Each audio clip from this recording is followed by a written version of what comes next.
Eu já comecei, de certa forma, introduzindo o que eu quero expor para vocês na Palavra de Deus. Deixa eu começar lendo para vocês um trecho das Escrituras, está em Romanos capítulo 11, versículo 33, é o finalzinho do capítulo 11, eu vou ler até o 12, versículo 2.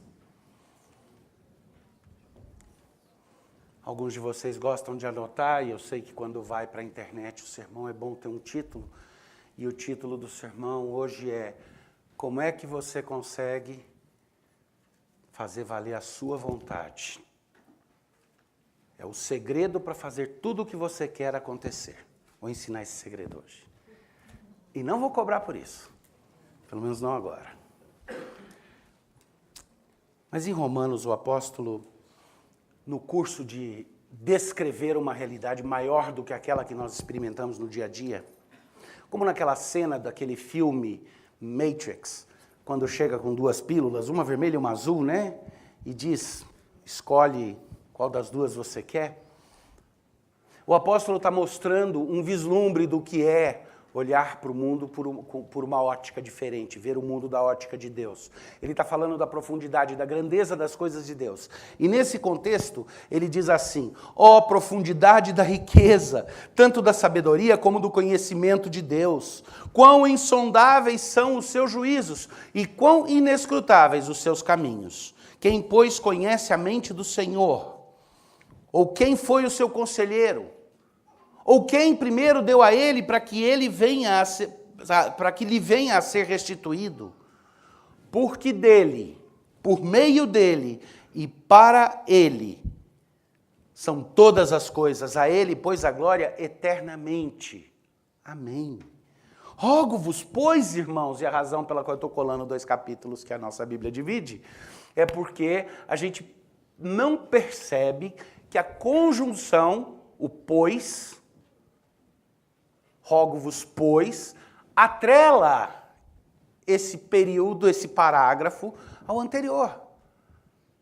À luz da profundidade, da riqueza, da sabedoria de Deus, do conhecimento de Deus, é que o apóstolo diz, com base nisso, rogo-vos, pois, irmãos, pelas misericórdias de Deus, que apresenteis o vosso corpo por sacrifício vivo, santo e agradável a Deus, que é o vosso culto racional. E não vos conformeis com este século, mas transformai-vos pela renovação da vossa mente, presta bem atenção agora, para que experimenteis qual seja a boa, agradável e perfeita vontade de Deus. Eu duvido que você já não tenha tido momentos nos quais, ou de forma explícita, ou nos recôncavos secretos do coração, você tenha pensado, se eu tivesse feito o mundo, se eu controlasse as circunstâncias, seria diferente. Por exemplo, se a minha vontade valesse, o mundo seria bem diferente. Criança não choraria nunca. Talvez até criança não crescesse nunca. Uma parte de mim fica que nem o Vinícius de Moraes querendo dizer, pequenininha do meu coração, não cresça mais não, fique sempre assim, a 2 palmos do chão, porque a vida é somente teu bicho papão. Então no meu mundo criança não cresce. Bom, já acabou meu mundo, né? Não dá certo. No meu mundo não teria engarrafamento. Se eu pudesse, numa segunda-feira, vindo de Mogi para São Paulo, para o trabalho, atrasado, porque tenho que chegar correndo no meu escritório e fazer uma entrevista, recebendo telefonemas da minha assistente dizendo que já tem uma equipe com câmeras dentro do meu escritório esperando, que está todo mundo parado, sabendo que isso custa dinheiro também para o Mackenzie, eu iria olhar para aquele engarrafamento, para aquele mar de carros na Marginal, e eu não ia fazer que nem o Jim Carrey naquele filme Todo Poderoso, e abrir os carros assim, não. Porque volta tudo de novo, o que adianta? Eu ia fazer assim e fazer desaparecer 80% dos carros e motoristas que estavam lá. Para onde eles iam? Não sei. Assim como nunca saberia todas as pessoas que eu já amei ou poderia ter amado, que eu teria feito desaparecer no oblívio. Num ato de estalar os dedos e fazer desaparecerem. Num mundo onde a minha vontade valesse, bandidos seriam erradicados. O rei olhou da varanda do palácio dele e notou que na praça e no mercado onde a população estava, metade das pessoas tinham chapéu, outra metade não tinha. E ele achou que aquilo era feio. Sol quente, ele ficou com dó da população. E ele chamou o ministro e disse, a partir de amanhã, eu quero que todas as pessoas, quando eu olhar daqui, tenham chapéu na cabeça. E no dia seguinte, dito e feito, ele foi para a varanda, olhou e todas as pessoas tinham chapéu na cabeça. E ele perguntou para o ministro, como é que você fez isso? E ele disse, mandei cortar a cabeça de todo mundo que não tinha chapéu. Porque se a minha vontade fosse valer, ia ser uma atrapalhada atrás da outra. A sua não, né? Você conseguiria fazer valer a sua vontade e as coisas todas serem boas e funcionarem no final. Mas não adianta, por mais que eu ore a oração do Pai Nosso e diga, seja feita a tua vontade, assim na terra como nos céus, essa não é a nossa índole natural. A nossa índole natural é dizer, seja feita a minha vontade. Na terra, como é feita a sua nos céus. Às vezes a gente até deixa, né? Como é feita a sua nos céus, na terra seja feita a minha. Nos relacionamentos pessoais também. O que eu quero e o que você quer, quando coincidirem, eu vou dizer que você é uma boa pessoa. Quando não coincidir, a gente faz uma luta de poder. Troca, negocia. Analisa pragmaticamente quais são as vantagens de ceder um pouco aqui e acolá para, no final das contas, conseguir o que nos é mais precioso. Mas quando um relacionamento não está funcionando, seja uma amizade ou um casamento, a gente diz o quê? Já não está mais satisfazendo o que eu quero. E às vezes eu tenho vontade de dizer, e eu não posso botar essas palavras nas suas bocas, porque isso é algo que vem de convicção do Espírito Santo no coração. Mas quanto a mim, às vezes eu tenho vontade de dizer, maldito homem que sou. Porque a minha vontade é torcida, porque eu quero o lugar de Deus, mas eu não quero o ônus. E se eu não puder ser senhor de todos os outros, eu quero pelo menos ser senhor de mim e resolver as coisas como eu quero. Cantor metido a filósofo brasileiro compôs uma música na qual ele diz assim, eu calço é 37, meu pai me dá 36, dói, mas no dia seguinte aperto meu pé outra vez e aperto meu pé outra vez. Se alguém está curioso quem é, perdão pela citação de alguém tão assim, mas é o sábio Raul Seixas. Pai, eu já estou crescidinho. Pague para ver, que eu aposto. Um dia vou escolher meu sapato e andar do jeito que eu gosto. Por que cargas d'água você acha que tem o direito de afogar tudo aquilo que eu sinto no meu peito? Você só vai ter o respeito que quer, na realidade, no dia em que souber respeitar a minha vontade, meu pai, a minha vontade.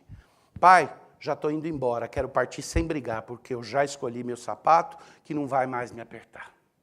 E o que ele expressa nessa música, em relação ao pai dele, ao pai humano, que é um arquetipo do arquétipo do pai divino, porque a Bíblia fala que a relação com os pais é um reflexo criado e menor, uma analogia menor, uma imagem do relacionamento com o pai verdadeiro, o pai que está nos céus. E o que ele expressa nessa música, na relação com o pai, é exatamente essa vontade, essa dificuldade de dizer, você acha que sabe o que é melhor para mim, mas eu não quero, um dia eu quero me livrar da tua vontade. E eu quero fazer aquilo que eu quero o sapato do tamanho do pé que eu definir que eu tenho. Eu quero ser tratado de acordo com o gênero que eu defini que eu tenho. Eu quero ter o direito de escolher o nome que eu quiser. Eu quero ter o direito de ser, para mim mesmo, uma lei, uma regra. Mas isso não é coisa só de música, não.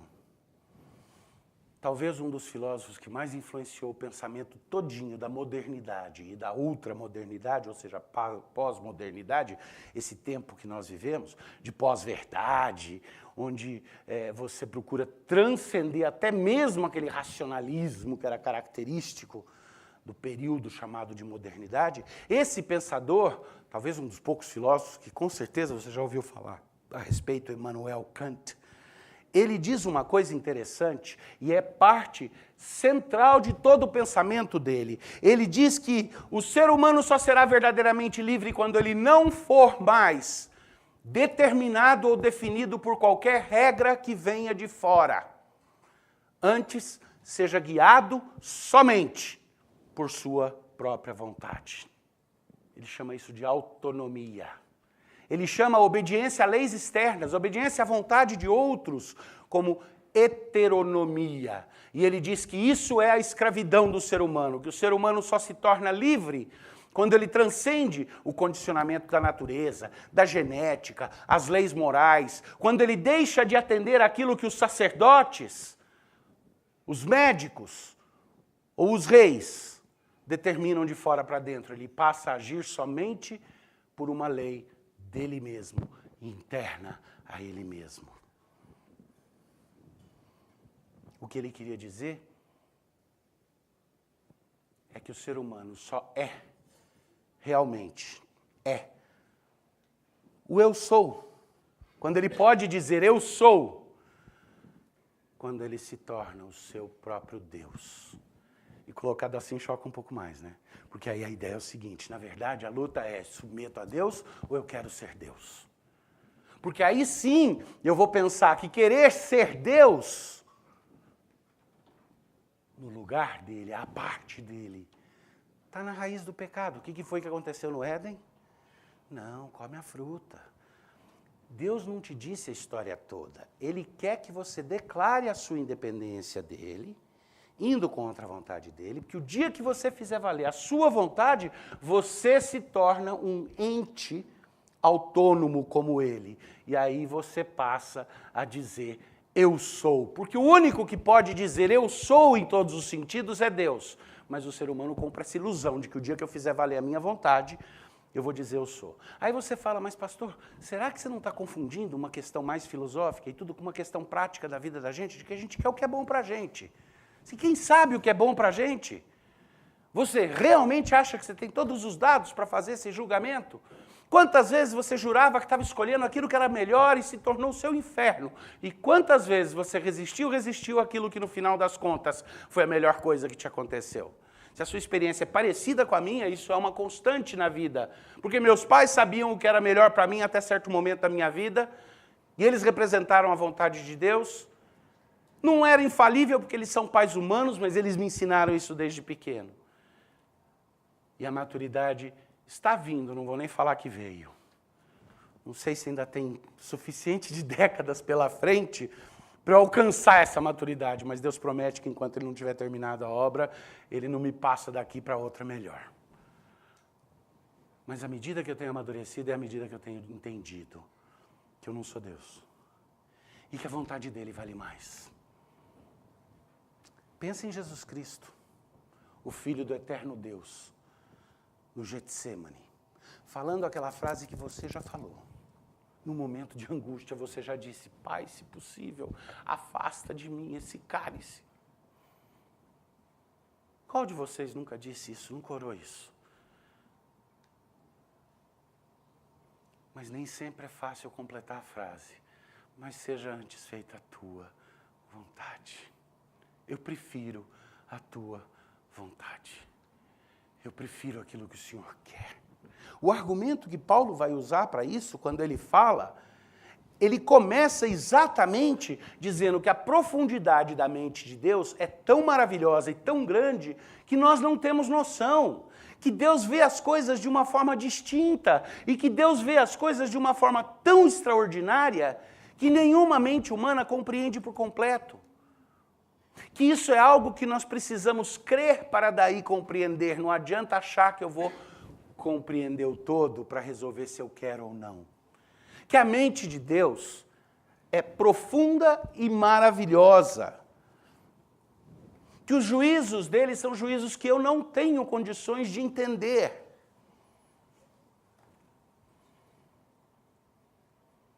Mas a maioria de nós não duvida disso, né? Pelo menos em tese, não. Em tese, a gente não tem dificuldade nenhuma com acreditar que se Deus realmente é Deus, Ele sabe todas as coisas, Ele é soberano e a mente dele compreende tudo. Deus sabe o que é melhor para mim. Eu não tenho dificuldade em saber que Deus sabe o que é melhor para mim. O que eu tenho dificuldade é em acreditar que eu e Ele concordamos sobre o que é melhor para mim. Porque eu não duvido do poder dEle. Você não duvida do poder de Deus. Quando você está no meio da aflição, quando você está no meio da luta, não é do poder dEle que você duvida. É de outra coisa. Quando o papai e a mamãe dizem para o filhinho, pode comer, filho, come essa verdura que vai ser boa para você. Dificilmente aquela criança diz, papai e mamãe não sabem o que é, ou se vai ser bom. Geralmente o que eles dizem, mas eu não gosto, eu não quero. Papai e mamãe podem estar querendo alguma coisa que vai ser bom para mim no que eles acham que é bom. Mas para a minha experiência agora, não é bom. Papai e mamãe estão dispostos a fazer maldade comigo desde que sirva o propósito que eles acham que é bom lá na frente. Do que é que essa criança está duvidando? É da capacidade do papai e mamãe de discernir ou é do caráter do papai e mamãe, da bondade do papai e da mamãe? Papai está querendo me enganar. E nós fazemos isso com Deus. Nós duvidamos da sabedoria de Deus. Não porque duvidamos que Ele tenha capacidade, mas porque duvidamos que Ele seja bom. É da bondade dEle que a gente está duvidando. E quando eu duvido da bondade, vocês estão entendendo isso que eu estou falando? Em tese, em teoria, pela lógica, por definição, se Ele é Deus, a capacidade dEle eu não posso duvidar. Mas e a bondade dEle? E se Ele for perverso? Me diga que você nunca fez a pergunta, poxa, Senhor, o Senhor está brincando comigo? Que é isso? O Senhor está me dando rasteira, é? Porque se não fez externamente, é uma pena, porque no coração já fez. E seria melhor ser honesto com Deus e ter as suas discussões com Ele de forma direta. Porque Ele responde àquele que indaga. Mas é da benignidade dEle que a gente duvida. E o apóstolo começa dizendo, é rico, é profundo. Os termos que ele usa para falar a profundidade da riqueza, o que ele quer dizer é maravilhoso, é bom demais. O que vem da sabedoria de Deus é sempre positivo. O que vem de Deus é sempre bom. Não tem outra pessoa que tenha definido, Ele é autônomo, nós não somos. A vontade dEle é a lei. Ninguém foi conselheiro de Deus, ninguém deu primeiro para que Ele tivesse alguma coisa. Entende? Põe na sua cabeça isso daí. Você vive num universo onde possibilidade precede fato. Por isso que de vez em quando você diz assim, não, isso não é possível. Porque o universo do possível é o universo dentro do qual o real acontece. Essa é a sua experiência e a minha. Deus não. O universo de Deus é o universo onde a interpretação dele é que estabelece o limite das possibilidades. Ele olha do outro lado da equação, e do outro lado da equação, a vontade dele é que cria o universo de possibilidades e de fatos.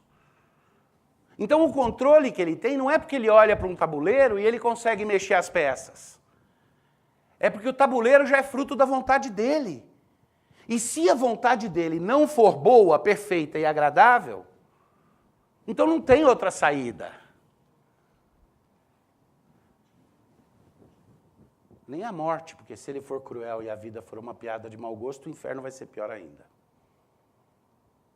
Mas não é assim que ele se apresenta para nós. Ele se apresenta para nós como alguém que se entrega, como alguém que vem no nosso lugar e diz, eu, o Criador, que estabeleci todas as possibilidades, estou fazendo algo bom. Acredite em mim. Eu estou fazendo de você alguém bom. Eu estou fazendo de você alguém que vai viver plenitude do ser, plenitude de vida, plenitude de emoções. E não é como em outras religiões, onde a proposta é o seguinte: não, um dia Deus vai fazer você se livrar dessa casca, se livrar dessa identidade humana, se livrar de todas essas coisas e ser absorvido no todo, virar energia.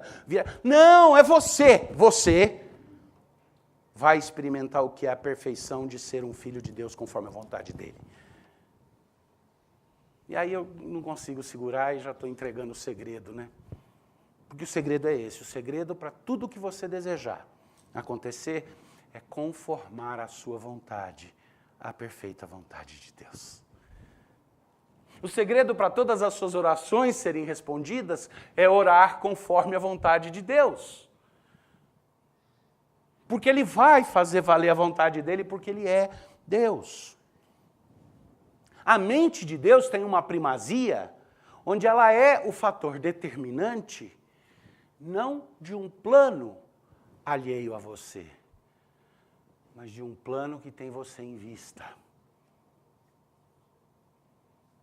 O problema é outro. O problema é que nós confundimos esse plano e pensamos, se esse plano me tem como foco, então eu sou o protagonista do plano.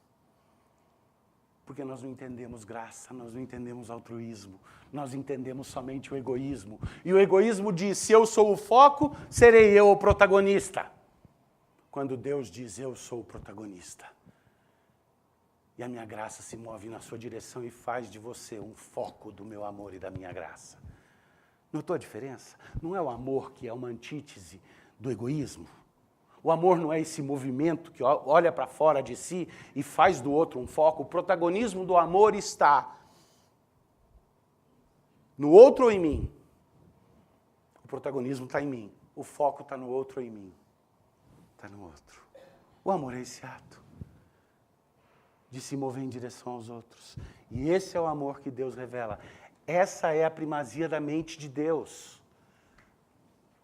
E é isso que ninguém consegue entender em toda a profundidade. Por que é que um Deus eterno e todo-poderoso criaria objetos de afeto como nós? E quando você duvida se a vontade de Deus é boa para você, você está duvidando do quê? Da honestidade dele. Você está dizendo, eu não acredito no teu amor. Teu poder eu sei, mas teu amor eu não tenho muita certeza. Eu não sei se você quer o meu bem. Porque não está parecendo que é o meu bem que você está querendo. Porque essas lambadas doem, porque essa doença me incomoda, porque essa perda me rasga. E o Senhor está deixando isso acontecer. O pior, o Senhor tem controle sobre todas as coisas, então o protagonismo é seu. E Deus diz, eu te amo, meu filho, eu te amo, minha filha. E tudo isso que eu faço, mas não se engane, sou eu que faço, porque eu sou Deus. Eu faço tendo em vista a sua experiência da plenitude da minha graça. Então, já que eu já antecipei, vamos lá. Como é que eu faço para fazer valer a minha vontade?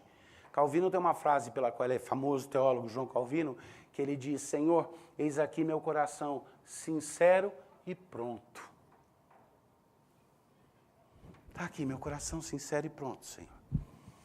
Porque a nossa mente entregue ao Senhor, e é o que o texto aqui fala, quando Paulo menciona o fato de que é por ele, para ele, são todas, porque dele, por meio dele, para ele são todas as coisas, a ele a glória, pois eternamente, colocando Deus onde Deus é, aí é que ele vai dizer, portanto, rogo-vos, pois, irmãos, pelas misericórdias de Deus, acreditando que Deus é bom e que o coração dele sente comigo,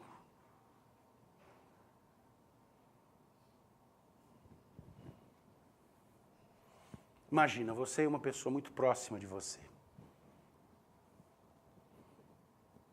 Você e um irmão ou uma irmã, de carne e sangue, perdem um dos pais.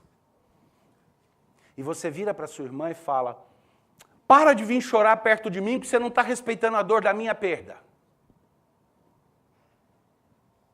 Não é algo impossível de acontecer, eu já vi acontecer. Mas é estúpido, não é?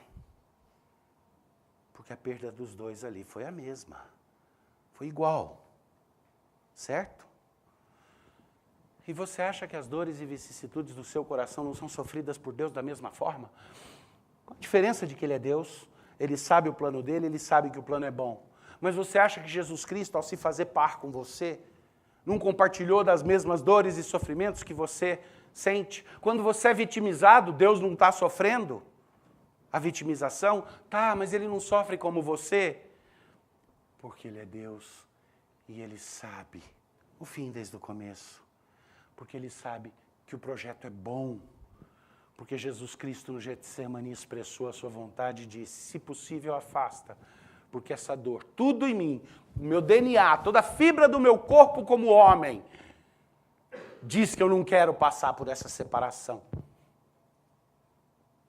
Mas a sua vontade é melhor, Pai. E naquele momento, o homem Deus mostra o que é a submissão de dizer, seja feita a tua vontade. O apóstolo diz, irmãos, é por causa dessa misericórdia de Deus, do fato de que o coração de Deus é sensível ao seu, é que eu peço para vocês. E aí o que é que ele pede?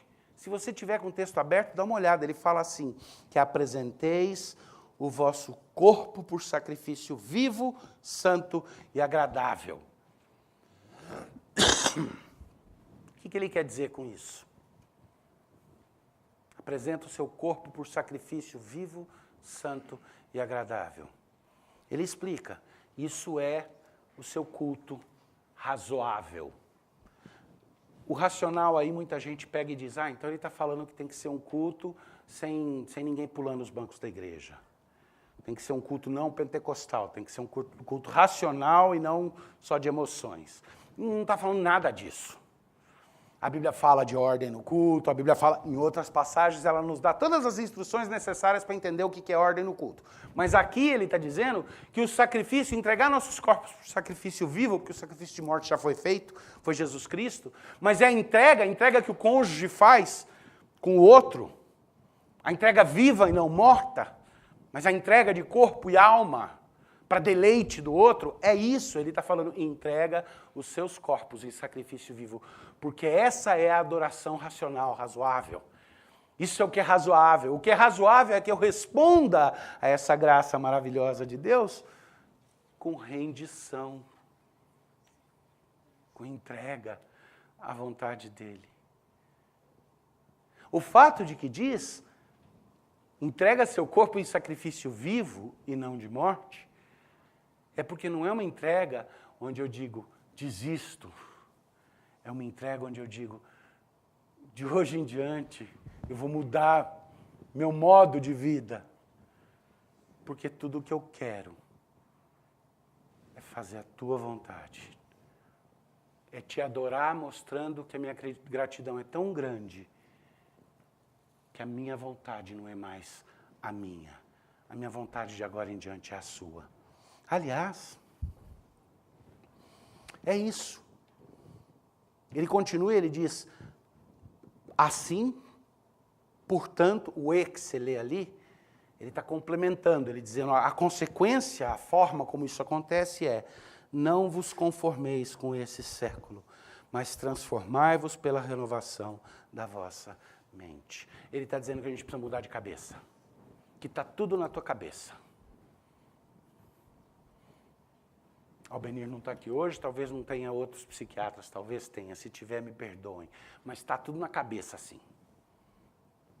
No resto, nas glândulas, tudo pode ter um monte de efeito, mas está tudo na cabeça. E não é nessa cabeça de massa cinzenta, está naquela cabeça que é chamada de coração, que a Bíblia se refere como o coração, o centro dos afetos, dos raciocínios e dos comprometimentos. E está lá, está tudo lá, porque ele diz, à luz desse sacrifício, dessa entrega de vontade, é o oposto do que o Kant queria. É dizer, eu não quero mais ser a minha própria lei. Eu quero uma lei maior, eu quero uma lei mais antiga, eu quero uma lei mais perfeita, uma lei que é fruto de quem entende todas as variáveis. Eu não quero mais o ônus de carregar o mundo nas minhas costas. Eu quero que aquele que fez todas as coisas e sabe todas as coisas me guie. E eu quero ter a minha mente transformada e convertida. Eu quero ter o meu coração submisso ao dele. As moças aí, não vou pedir para levantar a mão. para não envergonhar. Mas aquelas que cresceram na igreja e que hoje são casadas, vamos deixar as outras de fora para não... Lembra, naquela época, em que orava, ai Deus, me arruma um homem, me arruma um namorado. Não? Fala a verdade. De vez em quando você orava isso, se você orava, não vinha um medinho, e se Deus trouxer uma mulher que eu não gosto? E se ele arrumar e ela for feia? E se ela for esquisita? Ah, Deus, traz a mulher que o Senhor tem para mim. O rapaz orava e daí falava, espero que seja parecida com aquilo que eu quero.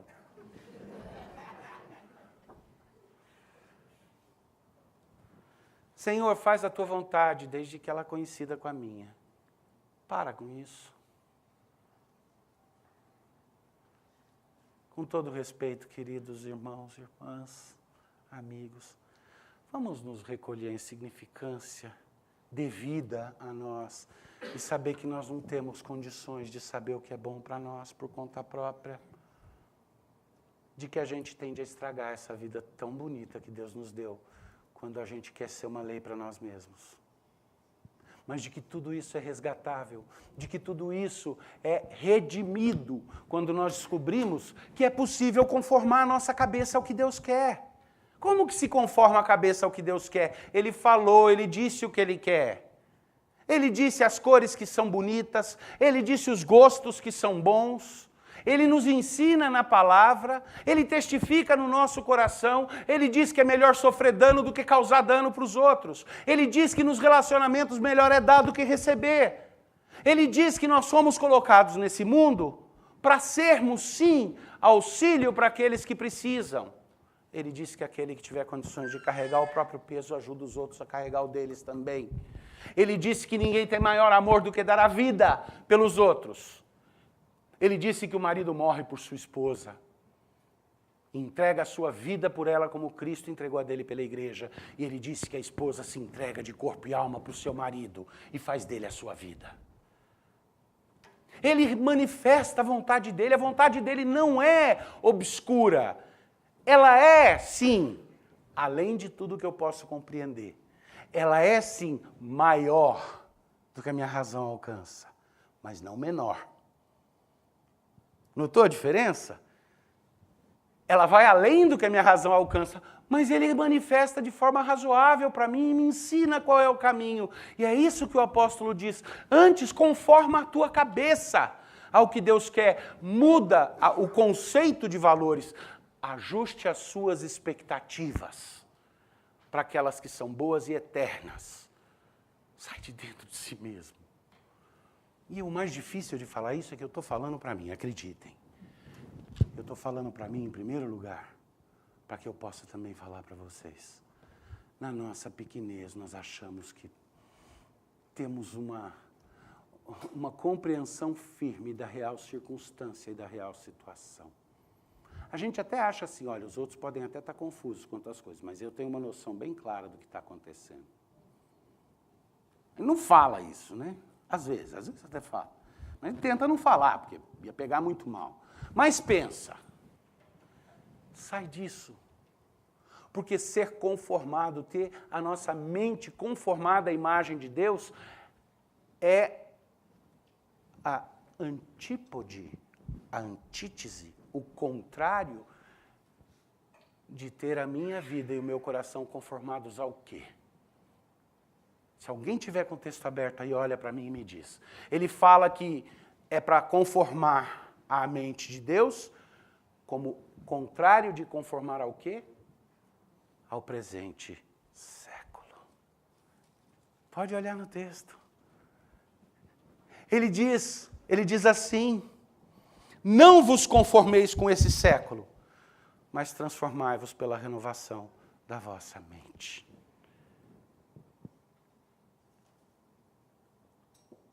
Hoje estou com muita música na cabeça, né? Bob Dylan teve uma fase na qual ele se declarou convertido. Depois ele disse que foi mais uma viagem. Pena. Mas ele teve uma fase que se declarou convertido, ele compôs algumas músicas de letra muito interessante. Uma delas se chamava Você Vai Ter Que Servir Alguém. Para Quem conhece no inglês, a música era You've Gotta Serve Somebody. Ele dizia assim, você vai ter que servir alguém nessa vida. Ou vai ser o diabo ou vai ser o Senhor, mas alguém você vai servir. E ele estava certo. Se a sua mente não for conformada com a mente de Cristo, ela vai ser conformada com o quê? Ah, não, eu vou ser autônomo. Ela vai ser autônoma. Tá bom, anda nas nuvens, flutua, se levanta pelo cordão do próprio sapato. Você, por acaso, vive sem necessidade de coisas externas? Não vive. Autonomia é uma ilusão. Você vai obedecer alguém.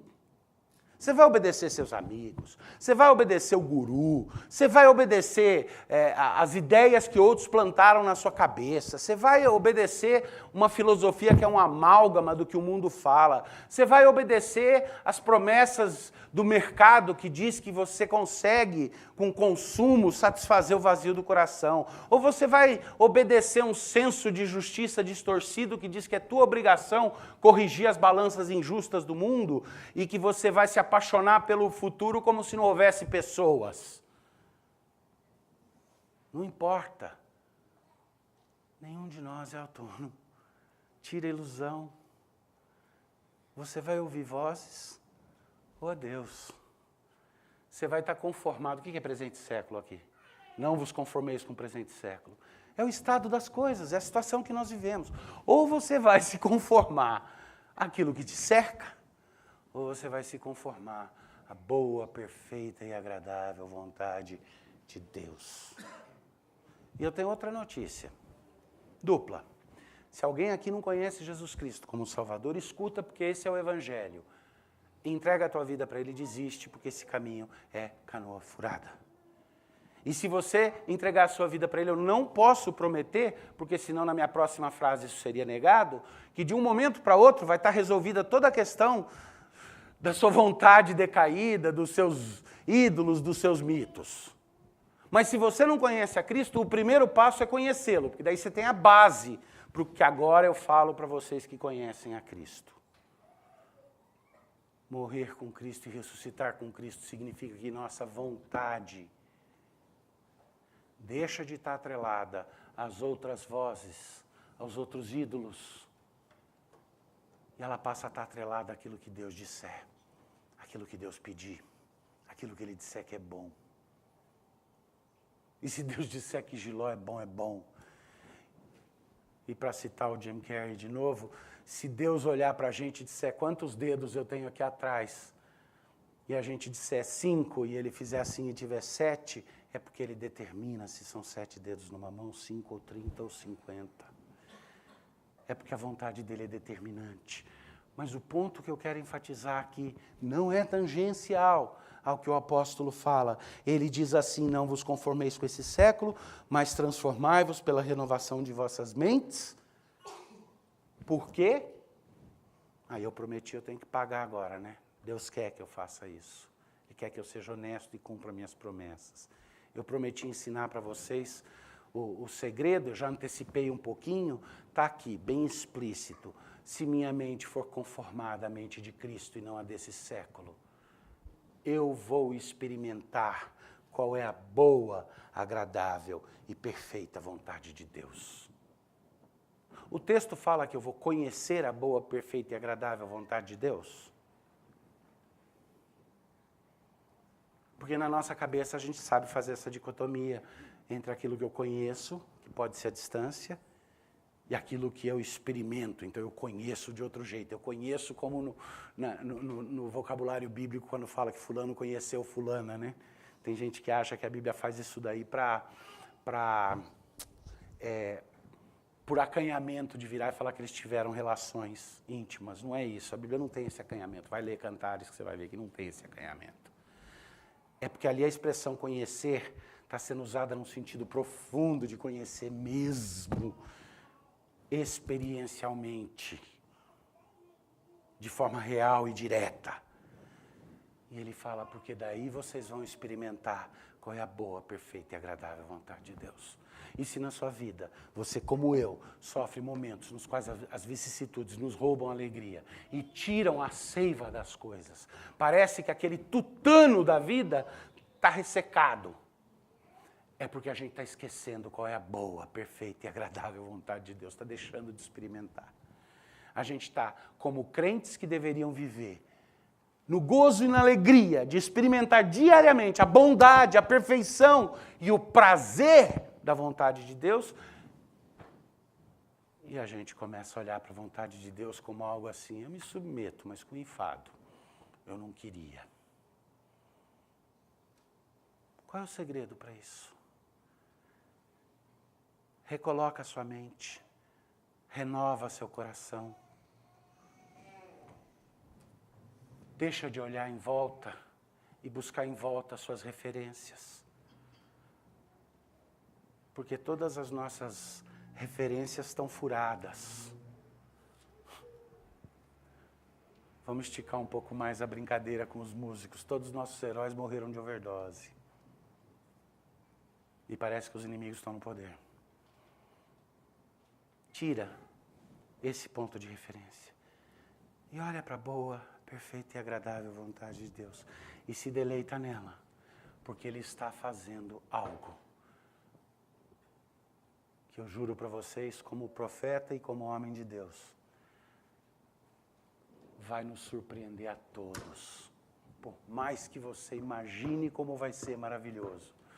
O dia em que a vontade de Deus for revelada para nós. E que nós estivermos diante dEle conhecendo como seremos conhecidos. Não é só que tudo vai fazer sentido.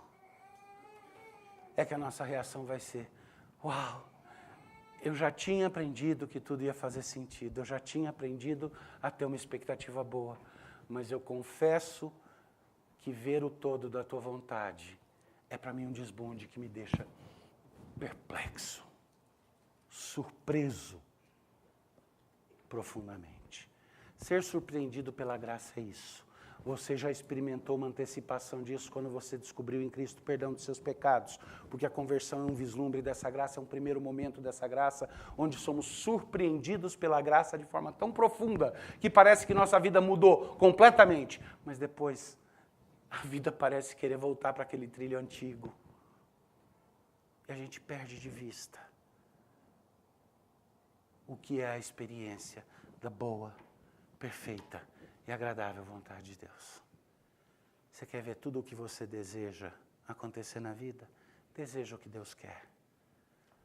Santo Agostinho, no momento, um grande pai da fé, teólogo, num momento de inspiração profunda, registrou nas suas confissões uma oração na qual ele dizia, Senhor, comanda aquilo que quiseres e dá-me o teu comando, dá-me a tua ordem. O que vier de Deus é bom, perfeito e agradável. É nós que precisamos ser conformados à mente dele. Vamos orar.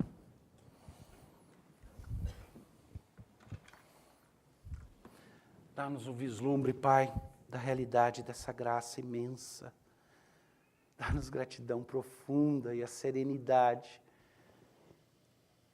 de entendermos o que realmente importa.